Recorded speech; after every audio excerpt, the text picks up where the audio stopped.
परमेश्वर की नाम की महिमा हो। आप सभी को जय मसीह की।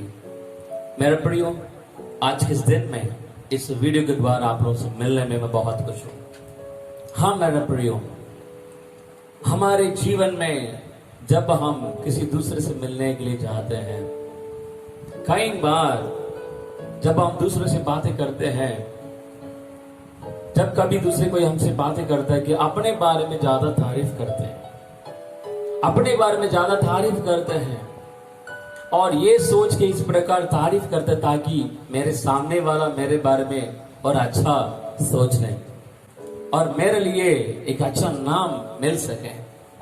हाँ मेरा प्रियो, जब इस प्रकार एक व्यक्ति इस प्रकार सोचता है कि अपने बारे में बढ़ाने के लिए और अपने नाम को और बढ़ा के बताना चाहते हैं कि अनजान से झूठ बोलना पड़ता है। झूठ बोलते हैं क्योंकि इस प्रकार सोचते हैं यदि मैं इस प्रकार में बताऊंगा तो वो मुझे और मेरे बारे में और अच्छा सोचेंगे और मेरे लिए और एक अच्छा नाम मिलेगा।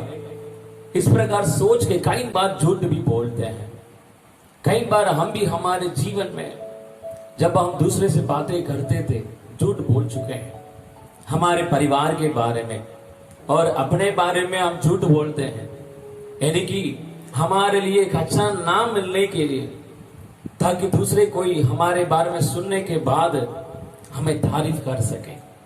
हाँ मेरे प्रियो, हमारे जीवन में हम अपने आप खुद हमारे जीवन को बढ़ाना चाहते हैं, हमारे नाम को और बढ़ाना चाहते हैं। इसके वजह से कई बार हम झूठ बोलते हैं, झूठ बोलना पड़ता है मेरे प्रियो। लेकिन वचन क्या कहती है, पवित्र शास्त्र कलाम क्या कहती है? झूठ बोलने वाले से परमेश्वर विरोध करता है। नीति वचन उसका 12वां अध्याय उसका 22वां आयत इस प्रकार लिखा, मैं आप लोगों के लिए पढ़ना चाहता हूं। झूठ से यहोवा को घृणा आती है, परंतु जो विश्वास से काम करते हैं उनसे वह प्रसन्न होता है। झूठ से यहोवा को घृणा आती है। हाँ मेरे प्रियो, परमेश्वर यहोवा परमेश्वर प्रभु यीशु मसीह झूठ से उनको घृणा आती है। परमेश्वर को बिल्कुल पसंद नहीं है झूठ बोलने वालों को। प्रकाशित वाक्य में इस प्रकार लिखा, जो झूठ बोलता है वो स्वर्ग राज्य में प्रवेश नहीं कर सकता है। यदि हम झूठ बोलेंगे हम स्वर्ग राज्य में प्रवेश नहीं कर पाएंगे। मैं नहीं कह रहा हूं, पवित्र शास्त्र में लिखा हुआ है, पवित्र कलाम बताती है। और यहां पर देखते हैं यहोवा परमेश्वर प्रभु यीशु मसीह झूठ से घृणा करने वाला परमेश्वर है। परमेश्वर को झूठ से घृणा आती है। लेकिन इस प्रकार लिखा है, परंतु जो विश्वास से काम करते हैं उनसे वो प्रसन्न होता है। हाँ मेरे प्रियो, जब हम हमारे जीवन में हमारे नाम को बढ़ाने के चक्कर में, जब हम हमारे जीवन में एक अच्छा नाम लेने के चक्कर में झूठ बोलते हैं, वो कभी कभी उल्टा हो जाता है हमारे जीवन में। जो झूठ हम बोलते हैं वो झूठ हमारे जीवन में कई बार समस्याओं को वो ला चुकी है। हाँ मेरे प्रियो, एक कहानी इस प्रकार है, मैं आपको बताना चाहता हूं। एक बार स्कूल में पढ़ने वाले दो लड़के थे और वो दोनों लड़के एक दिन इस प्रकार प्लान किए थे, उनको स्कूल जाना पसंद नहीं था उस दिन, और दोनों लड़के उनके माँ बाप से झूठ बोल के स्कूल जा रहे करके निकल गए साइकिल से और स्कूल नहीं गए। और अगला दिन जब स्कूल गए थे दोनों, उनके क्लास टीचर इस प्रकार पूछी थी, बेटा तुम दोनों कल क्यों स्कूल नहीं आए थे? तो दोनों लड़के इस प्रकार टीचर को जवाब दिए थे। उनके अंदर डर आ गया, अरे यार यदि मैं इस प्रकार जवाब दूंगा तो हमारे टीचर क्या मुझे मानेंगे, मेरे बातों को मानेंगे, विश्वास करेंगे, मुझे जरूर मिठाई मिलने वाली है, फिर भी मुझे बोलना ही पड़ेगा करके उनने इस प्रकार जवाब दिया, टीचर जब कल हम दोनों मिल करके साइकिल में स्कूल आ रहे थे तो हमारे साइकिल का टायर पंचर हो गया। हमारे साइकिल का टायर पंचर हो गया, इसलिए हम नहीं आ पाए। तो टीचर उनको कुछ नहीं बोला, वो हंसने लगा। ये दोनों लड़के को अच्छा शौक हुआ, अरे हमारी टीचर कुछ नहीं बोला, वो हंस रही है, चलो आज हम बच गए। लेकिन टीचर ने इस प्रकार बताई थी, बेटा चलो ठीक है कोई बात नहीं, तुम दोनों कल स्कूल नहीं आ पाए थे, लेकिन एक बात यह है, हमारे स्कूल में एक कंपटीशन था, उस कंपटीशन में तुम लोग शामिल नहीं हो पाया, तुम लोग उस मौका को खो गए। तो इसलिए तुम दोनों ये काम करना, अभी दोनों अपने हाथों में एक व्हाइट पेपर ले लो और पेन भी ले लो। मैं आपके लिए एक छोटा सा परीक्षा रखना चाहती हूँ। तुरंत दोनों लड़के खुश हो गए और दोनों अपने पेज से एक पेपर निकाले थे, दोनों अलग अलग जगह पे जाके बैठ गए और टीचर ने इस प्रकार जवाब पूछी थी। वो जवाब ये था, दोनों बेटे से देखकर इस प्रकार, स्टूडेंट से देखकर इस प्रकार पूछी थी, जैसे कल तुम दोनों स्कूल में टायर पंचर होने के कारण स्कूल में नहीं आ पाए करके बताए थे, तो उस साइकिल में कौन सा टायर पंचर हुआ, वो जवाब मुझे लिखना करके टीचर ने इस प्रकार सवाल पूछी थी। दोनों लड़के टेंशन हो गए, शॉक हो गए, क्योंकि दोनों जो जवाब दिए थे टीचर के लिए वो सच्चाई नहीं था, वो झूठ था। और दोनों अभी अलग अलग जगह में बैठे, क्या जवाब लिखेंगे। जैसे दोनों जवाब लिखे थे, एक लड़का इस प्रकार लगा, आगे का पाया वो पंचर हो गया, और दूसरा लड़का लिखा है पीछे वाली व्हील पंचर हो गया, दोनों फंस गए। मेरा बड़ी ध्यान से सुनिएगा, इसी प्रकार कई बार हम हमारे जीवन में भी फंस जाते हैं। हम अपने नाम को बढ़ाने के लिए कोशिश करते हैं और झूठ बोलते हैं, बाद में हम फंस जाते हैं। कभी कभी हम इसलिए झूठ बोलते हैं ताकि सामने वाला मेरे बारे में और अच्छा सोचे। कभी कभी इसलिए झूठ बोलते हैं कि मेरे सामने वाला मेरे बारे में तारीफ करे, लेकिन अंत में क्या होता है, उल्टा हो जाता है, हम फंस जाते हैं। मेरे प्रियो, पवित्र कलाम क्या बताती है, परमेश्वर हमें झूठ से वो घृणा करता है, परमेश्वर को झूठ से घृणा आती है, लेकिन लिखा है जो विश्वास से काम करते हैं उनसे प्रसन्न होता है। हाँ मेरे प्रियो, परमेश्वर के लिए जो झूठ बोलता है उनको बिल्कुल पसंद नहीं है। पवित्र शास्त्र में जब हम देखते हैं नया नियम में प्रेरितों का काम उसका 5वां अध्याय में इस प्रकार लिखा है, एक बार आमीन, सारे विश्वासी लोग जो पहला शताब्दी में थे, आमीन, सारे विश्वासी लोग क्या करते थे, अपने घर में जो कुछ सारे चीजों को भेज करके और उसमें जो कुछ मिला था उसको पूरा इकट्ठा करके प्रेरितों के पैरों तले रखे और सब लोग एक साथ जीवन बिता रहे थे, प्रभु को आराधना स्तुति कर रहे थे। लेकिन हननिया और सफीरा करके दो पत्नियां थी, दोनों क्या करते थे, अपने घर के एक चीज को भेज करके दोनों क्या किए थे, प्रेरित पतरस के पास आए थे, आके इस प्रकार बता रहे हैं, सर जी, पासवान जी, हम लोग सिर्फ इतना पैसे के लिए हमारे धन को भेजे थे, हमारे प्रॉपर्टी को भेजे थे, इसलिए ये ले लीजिए करके दोनों झूठ बोलकर कुछ पैसा का कुछ हिस्सा को अपने लिए निकाल करके रख दिए थे, कुछ हिस्सा को हमें प्रेरित पतरस के पास लाके दे रहे हैं। दोनों क्या सोचे थे, हम तो सिर्फ पतरस से हम झूठ बोल रहे हैं, सिर्फ विश्वास के सामने झूठ बोल रहे हैं, इससे क्या हो जाएगा करके सोच रहे थे। लेकिन मेरे प्रियो, जब ये दोनों झूठ बोले थे, सिर्फ पतरस झूठ नहीं बोले, लेकिन पतरस इस प्रकार बता रहा है, तुम दोनों पवित्र आत्मा से परमेश्वर के विरोध में झूठ बोला है, परमेश्वर के विरोध में क्यों झूठ बोले तुम दोनों।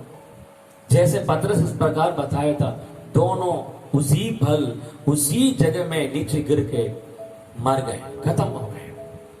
मेरे प्रिय ध्यान से सुनिएगा, वे दोनों इस प्रकार सोच के झूठ बोले थे कि अगर आज हम झूठ बोलेंगे हमारे लिए फायदा मिलेगा, हमारे लिए आशीष मिलेगा, हमारे लिए कुछ भलाई मिलेगा। कई बार हम भी इसीलिए हम झूठ बोलते हैं कि झूठ बोलने से मुझे मेरे लिए फायदा मिल रहा है, तो इसलिए क्या दिक्कत है इसमें, इसमें क्या गलती है? छोटा सा झूठ बोलने से क्या गलती है? क्या पाप हो जाएगा?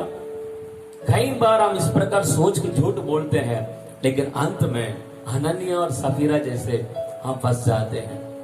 एक बार पुराने नियम में जब हम देखते हैं, एलिशा नामक एक नबी था और उनके असिस्टेंट, उनके नीचे जो उनके साथ रहकर जो सीख रहा था, हमें गयासी नामक जो उनके असिस्टेंट था, हमें एलिशा के पास एक नामान नामक एक बंदा आ रहा है जिनके शरीर में कुष्ठ का बीमारी था। जब वो नामान एलिशा के पास आके चंगाई पाने के लिए आया था, एलिशा प्रार्थना करने से नामान के जीवन में चंगाई मिल गया। एलिशा के कहने से जब नामान ने कार्य किया, नामान के जीवन में चंगाई मिल गया, यानी कि वो कुष्ठ बीमारी ठीक हो गया और उनके जीवन में इतना खुशी आ गया। नामान एलिशा नबी के पास आकर के दान देना चाहता है, क्योंकि मैं बहुत दिनों से इस बीमारी के कारण मैं बहुत परेशान हो रहा था, लेकिन ये एलिशा नबी ने मेरा बीमारी को ठीक कर दिया, इसलिए कैसे भी मुझे इनके लिए थोड़ा सा दान देना है करके एलिशा नबी के लिए नामान दान दे रहा है। लेकिन वचन में लिखा है एलिशा उस दान को ग्रहण नहीं किया। उन्होंने मना कर दिया, मुझे ये दान नहीं चाहिए। ध्यान से सुनिएगा मेरा प्रियो, जैसे नामान इस बात को सुन करके उदास के साथ अपने घर लौट के जा रहा था, गेहजी के मन में इस प्रकार विचार रहा है, अरे यार, हमारे सीनियर साहब को बिल्कुल समझ में नहीं आ रहा है, बिल्कुल समझ में, पैसा का कीमत बिल्कुल समझ में नहीं आ रहा है। चलो ठीक है, अगर उनको नहीं चाहिए तो रहने दो, मैं उनके पीछे जाके उस धान को लेकर आऊंगा। वचन में लिखे गयासी ने क्या किया, उस नामान के पीछे हो लिया, उनके पीछे जाके उनसे बोल रहा है, नामान साहब, हमारे गुरु एलिशा नबी ने आपसे वो धान लेकर आने के लिए मुझे भेजा। बल्कि उन्होंने इस प्रकार नहीं बोला था, लेकिन वो यहाँ पर जाके झूठ बोल रहा है। गयासी उनसे झूठ बोल रहा है, लेकिन नामान उनको दे दिया, वो धान को दे दिया। गयासी ने क्या किया, उस पैसा को, उस धान को लेकर के सीधे अपने घर जा रहा है, अपने घर में जाकर रखकर फिर बाद में एलिशा के पास आ रहा है।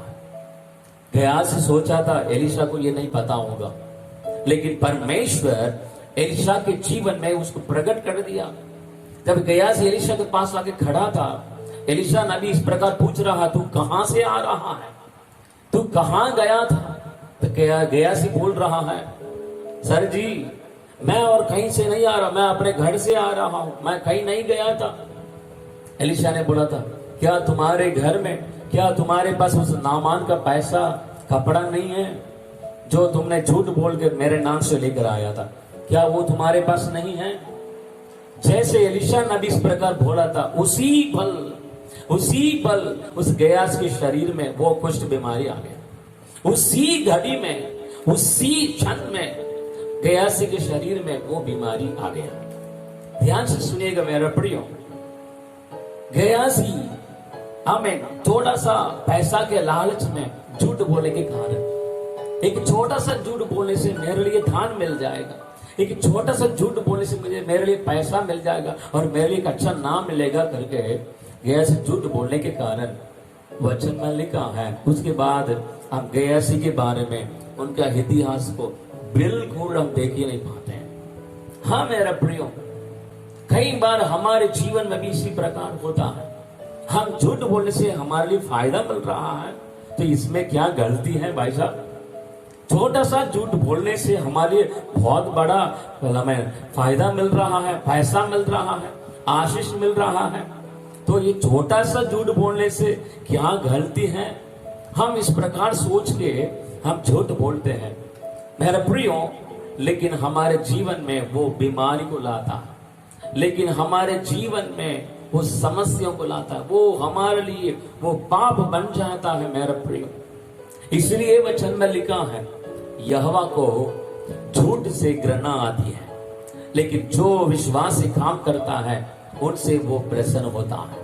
हाँ मेरे प्रियो, यदि हम हमारे जीवन में हमें सच्चाई की ओर आगे बढ़ेंगे, सच्चाई की ओर आगे बढ़ेंगे, परमेश्वर जरूर हमारे जीवन में आशीष देता है, भले हम छोटे से झूठ बोलने से हमें बहुत बड़ा फायदा मिल सकता है, लेकिन मैं आपको बताना चाहता हूं, हम इस प्रकार सोच के जब हम झूठ बोलते हैं और सच्चाई बोल के जो आशीष मिलने वाला है, उस आशीष को हम खो जाते हैं हमारे जीवन में, और सच्चाई के कारण जो आशीष रखा है वो आशीष को प्राप्त नहीं कर पाते हैं। मेरे प्रिय भाइयों और बहनों, मैं आपके लिए बताना चाहता हूं, आप जरा सोच कर देखिए, कितने बार कितने दिन हमने इस प्रकार झूठ बोला है। दूसरों से जब बातें करते समय अपने बारे में बढ़ा करके, जो नहीं था, जो है ही नहीं, उसको हम झूठ बोल के बढ़ा करके कितने बार हम दूसरे से बताएं, कितने बार हम दूसरे से अपने बारे में और झूठ बोलकर तारीफ करें, खुद अपने बारे में तारीफ किए हैं, ताकि सामने वाला मेरे बारे में और अच्छा हमें तारीफ कर सके। मेरे प्रियो, मैं आपको बताना चाहता हूं, तारीफ जो है हमें इस इंसान से नहीं मिलना है, तारीफ स्वर्गीय राज्य से हमें मिलना है। परमेश्वर हमें तारीफ करना है, खुदा आपको तारीफ करना है, इंसान नहीं है, याद रखिएगा। इसलिए कभी भी हम झूठ बोलने वाले ना बने, हमेशा हमारे जीवन में सच्चाई को बोलने वाले बन जाए, सच्चाई को और आगे बढ़ने वाले बन जाए। प्रभु आपको आशीष दे। आइए आंखें बंद करेंगे, इस समय प्रार्थना करेंगे। जीवित और अनुग्रहकारी महान परमेश्वर, हम आपको कोटि कोटि धन्यवाद देते हैं। हे खुदा परमेश्वर, जैसे आज हम लोग वचन सुने, वैसे ही प्रभु हमारे जीवन में प्रभु हम सच्चाई को बोलने वाले बन जाए। प्रभु आप हमें अनुग्रह कर, ताकि हम हमेशा सच्चाई को बोलने वाले बन सके। प्रभु विश्वास से हम काम करने वाले बन सके। प्रभु जी आप हमें सहायता कर, ताकि हम झूठ बोलने वाले ना बने। प्रभु जी, प्रभु मैं प्रार्थना करता, जितने भी भाई और बहन मेरे साथ प्रार्थना कर रहा है, प्रभु मैं प्रार्थना करता, उन्हें सहायता और अनुग्रह करिए। प्रभु जी अपने जीवन में कभी भी झूठ बोलने वाले ना बने, हमेशा सच्चाई को हमें बोलने वाले बन जाएं। प्रभु जी आप उन्हें अनुग्रह कर, उनके जीवन में प्रभु आप मदद करिए। प्रभु जी मैं प्रार्थना करता, धन्यवाद देता हूं, आपने हमारे प्रार्थना सुना। प्रभु यीशु मसीह के नाम से मांगता हूं, सुनिए और ग्रहण करिए। आमीन आमीन। मेरे प्रियो, प्रभु आप सबको आशीष दें। आमीन। आप अपने जीवन में निर्णय लीजिएगा, किसी भी हालत से मैं झूठ नहीं बोलूंगा, किसी भी हालत से मैं झूठ नहीं बोलूंगा, हमेशा मैं सच्चाई को मैं बोलते रहूंगा। निर्णय लीजिएगा, जरूर प्रभु आपको आशीष देगा। यदि आज का वचन आपके जीवन में आशीष के कारण बना है, तो आप नीचे दिया हुआ हमें कमेंट्स बॉक्स में आप अपना कमेंट्स डाल सकते हैं, और इस मैसेज को अपने दोस्तों को भी शेयर करिएगा, ताकि वे भी आपके द्वारा आशीष को प्राप्त कर सके। प्रभु आपको आशीष दे। जय मसीह।